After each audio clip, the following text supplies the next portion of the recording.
Let me tell you about the most powerful word in the English language. It's not yes. It's not maybe. It's no. And here's what's interesting. Poor people say yes all the time to everything, every request, every opportunity, every distraction. They think saying yes makes them valuable, makes them helpful, makes them successful. They're wrong. Rich people, they say no, constantly, ruthlessly, without apology. Not because they're mean, not because they're selfish, because they understand something poor people don't. Every yes to something unimportant is a no to something important. Your time is finite. Your energy is limited. Your focus is precious. And every time you say yes to something that doesn't serve your vision, you're saying no to something that does. Most people don't understand this. They say yes to the meeting that wastes 3 hours. Yes to the favor that drains their energy. Yes to the project that distracts from their goal. And then they wonder why they're exhausted, overwhelmed, and going nowhere. But the successful, they guard their no like a sacred weapon. They say no to good opportunities so they can say yes to great ones. No to busy work so they can focus on important work. No to other people's priorities so they can pursue their own. This is the sacred no. And once you master it, everything changes. 6 principles. Each one teaches you when to say no. How to say no. Why saying no is the ultimate power move. And by the end, you'll understand why your no is more valuable than your yes. Ready? Let's talk about the sacred no. First principle. Every yes is a no. Listen carefully, because most people don't understand this basic truth. When you say yes to something, you're simultaneously saying no to something else. Always, without exception. Every yes has a cost, and the cost is always paid in opportunity. The opportunity you gave up by saying yes to something else. But here's what happens. People say yes without thinking about the no. They focus on what they're gaining. Never consider what they're losing. And what they're losing is always more valuable than what they're gaining. Example, someone asks you to grab coffee. Just an hour. You say yes. Seems harmless, right? But what did you just say no to? An hour of focused work, an hour of exercise, an hour of family time, an hour of skill development. That just an hour coffee cost you something valuable. Always does. Poor people don't see this. They think in terms of addition. I'm adding this meeting, adding this commitment, adding this project. They don't see the subtraction, what they're removing, what they're sacrificing. Rich people think different. They see the trade-off every time. If I say yes to this, what am I saying no to? And if what they're saying no to is more valuable than what they're saying yes to, they decline. Simple. How do you apply this? Practice 1. Calculate the cost. Before saying yes, ask, what will I have to say no to if I say yes to this? Make it explicit, conscious, visible. Practice 2. Value your time. Know what your hour is worth. Literally. Put a number on it. Now when someone asks for your time, you can calculate if it's worth it. Practice 3. Default to no. Most people default to yes. Flip it. Default to no. Only say yes if there's a compelling reason. This one shift changes everything. Practice 4. Audit your yeses. Look at everything you've said yes to this week. What did each yes cost you? What no did it create? Learn to see the hidden cost. Practice 5. Strategic yes. When you do say yes, make it strategic. Yes to things that compound. Yes to things that align with your vision. Yes to things that multiply your time and energy, not drain it. Here's the brutal truth. Your calendar is full, but not with what matters. It's full with what you said yes to without thinking about what you were saying no to. And now you're overwhelmed, stressed, and making no progress on what actually matters. Time to change that. Start seeing every yes as a no, and choose your no's very, very carefully, because what you say no to determines your success more than what you say yes to. Second principle, focus requires boundaries. Now listen, everyone talks about focus. I need more focus. I need better concentration. But nobody talks about what focus actually requires. Boundaries. Focus isn't something you find. It's something you create by saying no to everything that doesn't deserve your attention. Think about a magnifying glass. It takes scattered sunlight and focuses it into one point. Concentrated, powerful, hot enough to start a fire. But what makes that possible? The lens. The lens is a boundary. It blocks all light except what passes through the focused point. Your focus works the same way. You have scattered energy, scattered attention, scattered effort, and it creates nothing. Weak, diffused, ineffective. But boundaries focus your energy. Block the distractions, channel everything through one point. And that concentrated energy, powerful enough to burn through any obstacle. But most people refuse to create boundaries. They want to keep all options open. I might need this. What if that opportunity comes? I don't want to close any doors. So they keep every door open, and their energy leaks out every single one, leaving nothing concentrated, nothing powerful, nothing effective.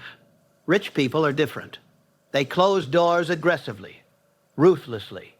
This doesn't serve my vision, door closed. This doesn't align with my goals, door closed. This is a distraction, door closed. Brutal? Yes. Necessary? Absolutely. Because open doors leak energy, and you need that energy concentrated on the one thing that matters. How do you create boundaries? Boundary one. Time boundaries. Decide what hours you work, what hours you don't, and protect those boundaries like your life depends on it, because your success does. Boundary two, people boundaries. Not everyone deserves access to you. Decide who does. Everyone else? Boundary, limited access, or no access. Boundary three, energy boundaries. Some things drain you. Stop doing them. But I have to. No, you don't. Find another way. Delegate. Eliminate. But stop draining yourself. Boundary four, attention boundaries. What deserves your attention? What doesn't? Draw the line. Everything on the wrong side of that line, ignored, ruthlessly. Boundary five, priority boundaries. You have 3-5 priorities maximum. Everything else, not a priority. And non-priorities get no time, no energy, no focus. Here's what happens when you create boundaries. People get upset.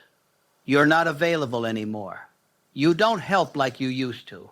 You've changed. Good. You have changed. You've stopped being available to everyone else's priorities and started being available to your own. And if that upsets people, that's their problem, not yours. Boundaries create focus. Focus creates results. Results create success. No boundaries, no focus, no results, no success. Draw your boundaries, defend them fiercely, and watch your focus multiply.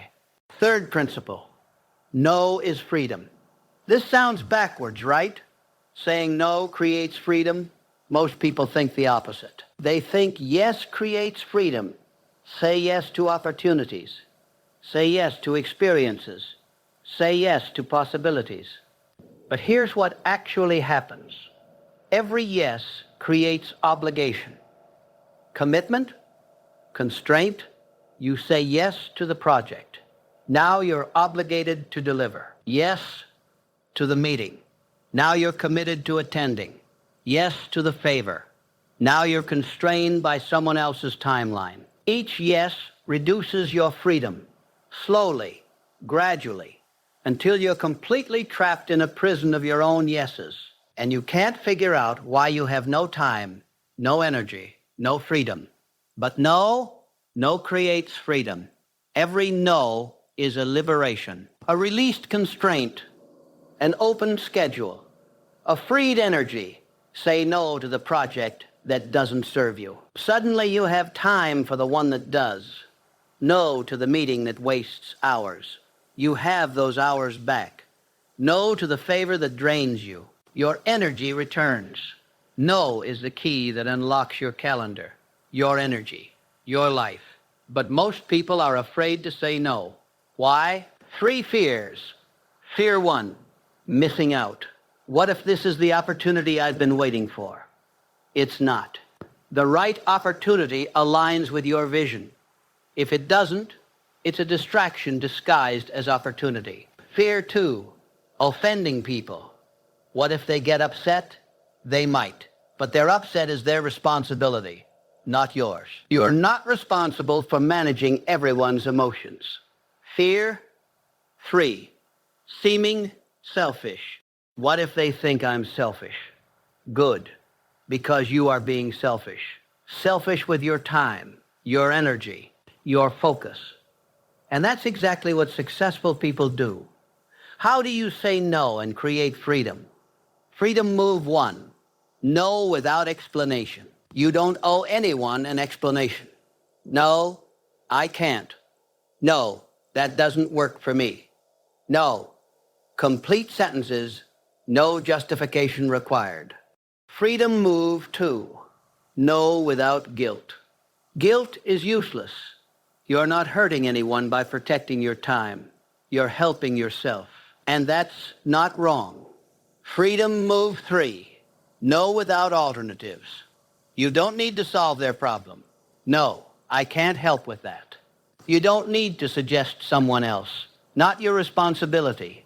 Freedom move 4, no with kindness. You can say no kindly. I appreciate you thinking of me, but I can't commit to this. Kind but firm. Respectful but clear. Freedom move 5, no as default. Start from no.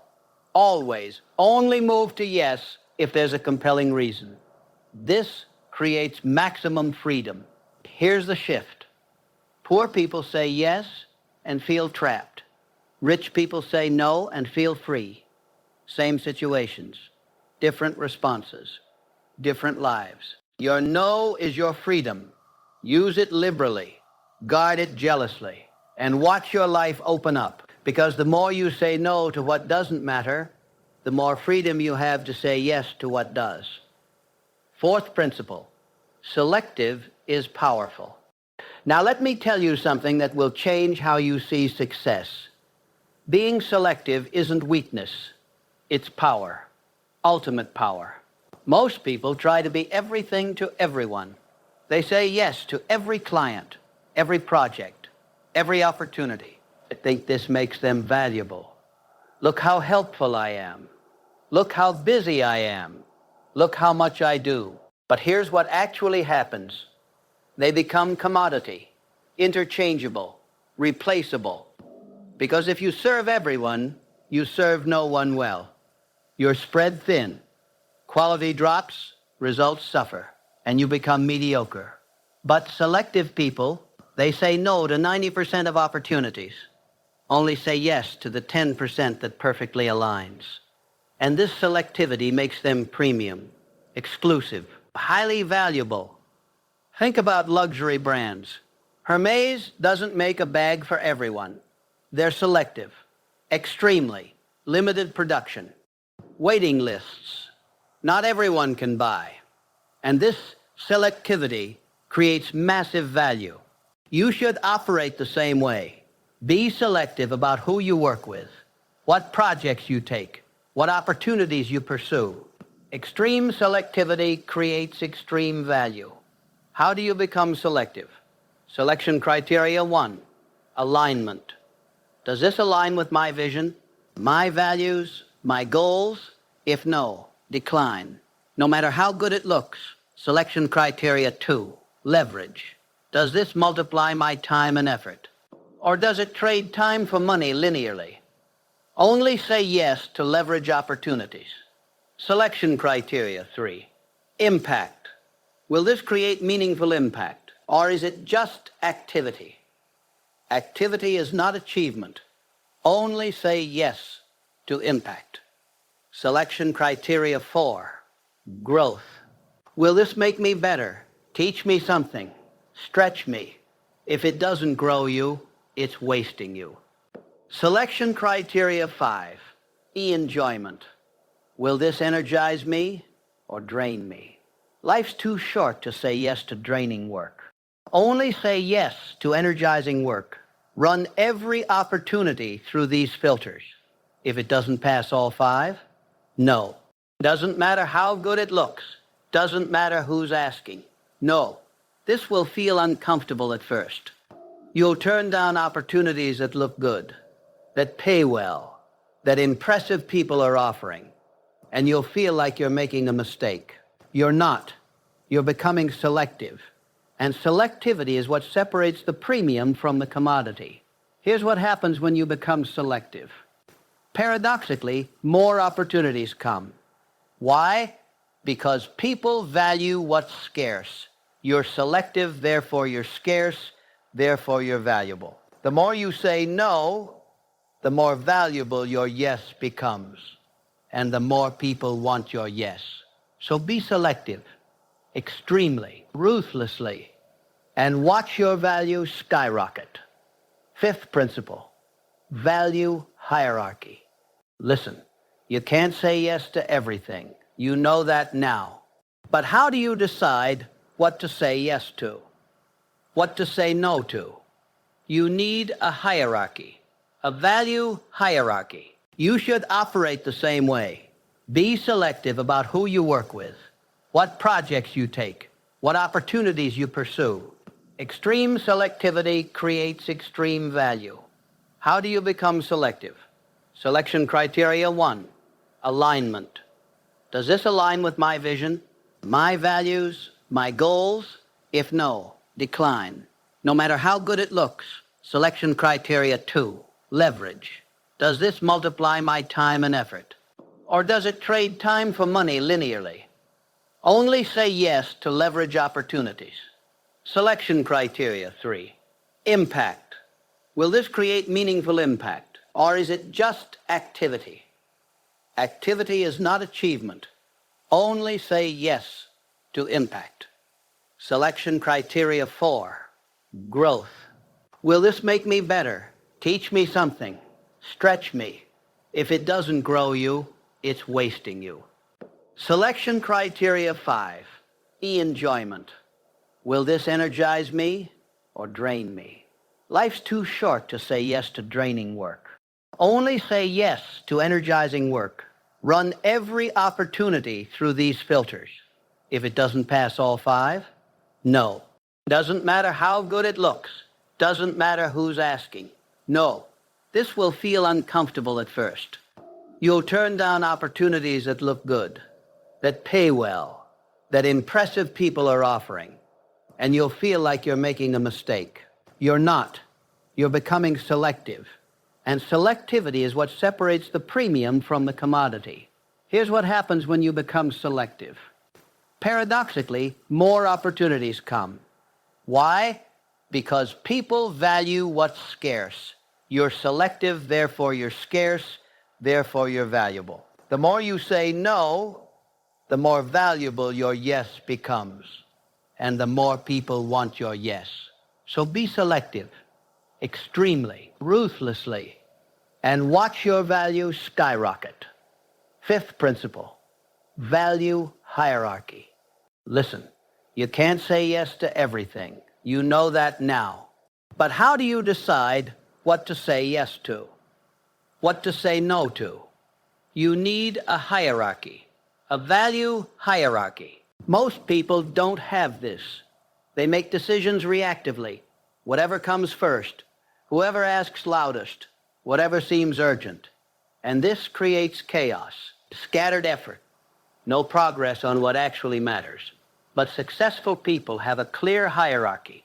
They know what's most important, second most, third most, and they allocate time and energy accordingly.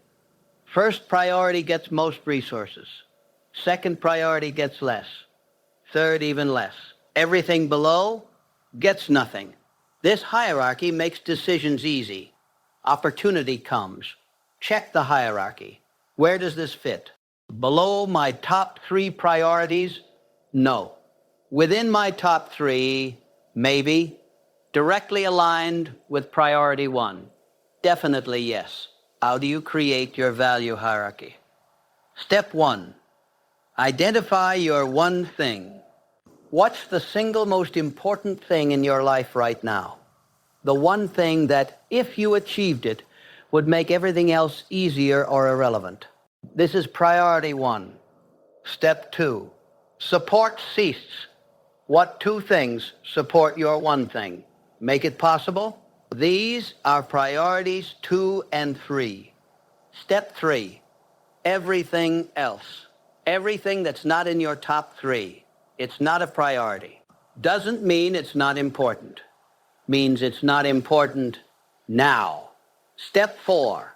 Allocate ruthlessly. Priority 1. Get 70% of your time and energy. Priorities 2 and 3. Get 20% each. Everything else. 5% maximum or 0. Step 5. Defend the hierarchy.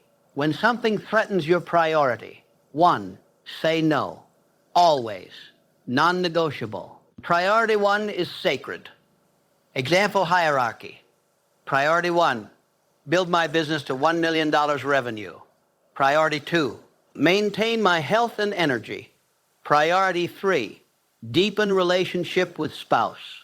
Everything else, not a priority right now. Networking event, where does it fit? Nowhere in top 3. No. Coffee with acquaintance? Nowhere. No. New project opportunity. Does it build toward $1 million revenue? No? Then no. This seems harsh, rigid, extreme. It is, and it works. Because here's the truth. You achieve what you prioritize, and you prioritize what you protect with your no. Everything you say yes to that's not in your hierarchy is stealing from what is.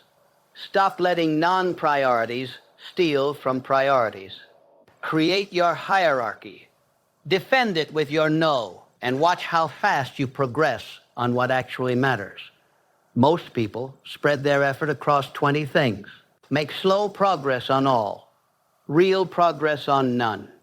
But you'll concentrate on 3. Make massive progress. Actually achieve them. Value hierarchy. Create it. Live by it. Let it guide every yes and no. 6th principle, the sacred no. Now we arrive at the ultimate principle. Your no is sacred. Not casual, not convenient. Sacred. What does sacred mean? Set apart, protected, honored. Your no should be treated with the same reverence as a religious vow, a sacred promise, an unbreakable commitment. Most people throw around no carelessly. No to this. Well, actually yes. No to that. Well, maybe. Weak no's. Negotiable no's. Meaningless no's. But sacred no. Absolute. Final. Non-negotiable. When you say no, it's done. Not up for discussion. Not open to persuasion. Not changing if they ask again. This sacred quality makes your no powerful. People learn that when you say no, you mean it. They stop pushing. Stop negotiating. Stop trying to change your mind. Because they know. Your no is sacred. How do you make your no sacred? Sacred practice 1. Honor your no. Once you say no, don't change it. Even if they offer more money. Even if they beg. Even if you feel guilty. No means no. Always. Sacred practice 2. No explanation needed. Sacred things don't require justification. Your no doesn't need a because it stands alone, complete, sufficient. Sacred practice 3. No apology. Don't apologize for your no. Sorry, but no. Why sorry? You're not doing anything wrong. No is a complete sentence, not sorry, no. Sacred practice 4. Prepare for pushback. People will push. Are you sure? Can you reconsider? Just this once? Your sacred no remains unchanged. I've said no. That's final. Sacred practice 5. Peace with your no. Once you say no, release it. No guilt. No second guessing. No wondering if you made the right choice. You said no. It's done. Move on. The sacred no is your ultimate weapon against distraction, against obligation, against other people's priorities, against everything that would pull you away from your vision. Rich people have sacred no's. They say no to 99% of opportunities. No to parties, no to random meetings, no to favors. No to great opportunities. And these sacred no's protect their time, energy, and focus for the 1% that matters. Your no is more valuable than your yes, because your yes is only powerful when your no is sacred. If you say yes to everything, your yes means nothing. But when you say no to almost everything, your rare yes becomes incredibly valuable. So make your no sacred. Protect it. Honor it. Use it liberally. And watch how your life transforms, because the quality of your life is determined not by what you say yes to, but by what you have the courage to say no to. Now let me tell you the complete truth. Your success isn't determined by how much you do. It's determined by what you refuse to do. Every yes to something unimportant is a no to something important. Focus requires boundaries. No creates freedom. Being selective creates value. A clear hierarchy guides decisions, and your no should be sacred. These 6 principles are the power of no. Master them, and you master your time, your energy, your life. Most people will keep saying yes to everything, everyone, every request, and they'll stay busy, exhausted, going nowhere, wondering why success feels impossible. But you're different. You understand now. The power isn't in yes. The power is in no. Here's your roadmap. Today, identify 3 things you said yes to that you should have said no to. Learn from it. This week, practice the sacred no. Say no to 3 things, without explanation, without apology, without guilt. This month, create your value hierarchy. Identify your top 3 priorities. Say no to everything else. This quarter, establish boundaries, time boundaries, people boundaries, energy boundaries. Defend them ruthlessly. This year, make selective your default. Say no to 90% of opportunities. Only yes to the 10% that perfectly align. Lifetime. Your no becomes your signature. People know you say no, and they respect you for it. Your rare yes becomes incredibly valuable. This is the sacred no. Not a rejection, a protection. Not negative, powerfully positive. Because every no to distraction is a yes to your destiny. Master the no, and success becomes inevitable.